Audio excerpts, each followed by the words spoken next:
जयपुर नाम के गांव में माधव नाम का एक गरीब आदमी अपनी बीवी कमला के साथ रहता था। वो दूसरों के खेत में छोटा मोटा काम करके अपना घर चलाता था।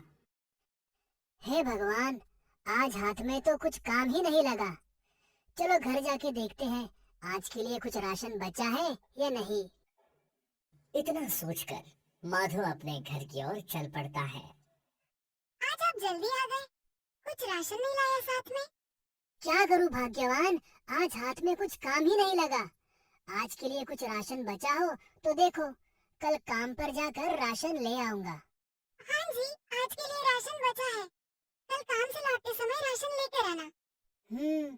कुछ न कुछ तो काम ढूंढना पड़ेगा। फिर वो दोनों रात में खाना खा के सो जाते हैं। माधव सुबह जल्दी उठकर काम ढूंढने निकल जाता है। वो मगन लाल के घर के सामने से गुजर रहा था। अरे माधव, किधर जा रहे हो? इधर आओ। कुछ नहीं मालिक, काम ढूंढने निकला हूँ। अरे मेरा एक काम करोगे? हाँ मालिक, बताइए मुझे क्या करना है। अच्छा सुनो, मेरी ये पोटली पास के गांव में सुधीर सेठ के यहाँ पहुँचानी है, लेकिन ध्यान रहे ये सामान बहुत कीमती है। माधव वो पोटली लेके चल पड़ता है। पोटली में 5,000 स्वर्ण मुद्राएं थी। माधव को ये बात पता नहीं थी। माधव चलते चलते रास्ते में थक जाता है।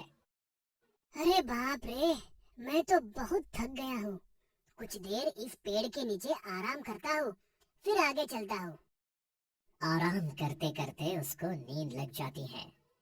थोड़ी देर बाद जब उसकी आंख खुलती है और पोटली की तरफ देखता है तो उसकी पोटली गायब थी। हे भगवान, मेरी पोटली कहाँ गायब हो गई? कहीं चोरों ने तो नहीं लूट ली? अब मैं सेठ को क्या जवाब दूं? माधव वापस सेठ के पास चला जाता है और सेठ को सारी बात बता देता है। क्या क्या बात कर रहे हो? तुम्हें पता भी है उस पोटली में 5,000 स्वर्ण मुद्राएं थी। अब तो मुझे पोटली लाके दे या फिर पूरी जिंदगी मेरे यहाँ मुफ्त में मजदूर बनकर खेत में काम कर। सेठ जी, इतनी सारी मुद्राएं मैं कहाँ से लाऊं? माफी और तुझे, चल जल्दी जल्दी में काम पर लग जा।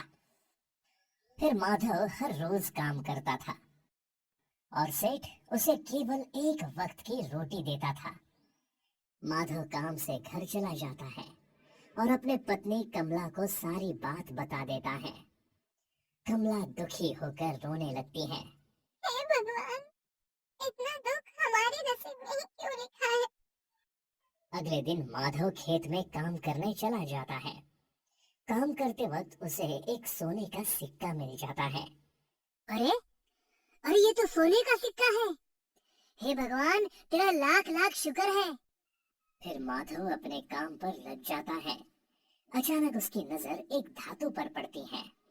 अरे, ये तो एक घड़ा है, लेकिन ये बिल्कुल ही खाली है। फिर माधव वो घड़ा लेके अपने घर चला जाता है। अरे कमला, देखो मुझे क्या मिला। ए जी, ये घड़ा आपको कहाँ मिला? अरे भाग्यवान, मुझे ये घड़ा खेत में काम करते समय मिला और मुझे एक स्वर्ण मुद्रा भी मिली। कमला वो स्वर्ण मुद्रा देखकर हैरान हो जाती है। हे भगवान, तेरा लाख लाख शुक्र है। इसके सहारे हमारा कुछ दिनों का गुजारा हो जाएगा। फिर वो दोनों सिक्के को घड़े में रखकर सो जाते हैं। अगले दिन माधव उठकर जब घड़ा देखता है, अरे बाप रे, इतनी सारी स्वर्ण मुद्राएं कहाँ से आई? फिर वो कमला को आवाज लगाता है। अरे भाग्यवान, इधर आओ, देखो घड़े में कितनी सारी स्वर्ण मुद्राएं आ गई। अरे ये कैसे हुआ? हमने तो सिर्फ एक ही स्वर्ण मुद्रा डाली थी। मुझे लगता है ये कोई जादुई घड़ा है। चलो उसमें कुछ और डाल के देखते हैं। फिर वो दोनों जादुई घड़े में एक आलू डालते हैं। फिर वो घड़े में बहुत सारे आलू आ जाते हैं। अरे ये तो सच में जादुई घड़ा है।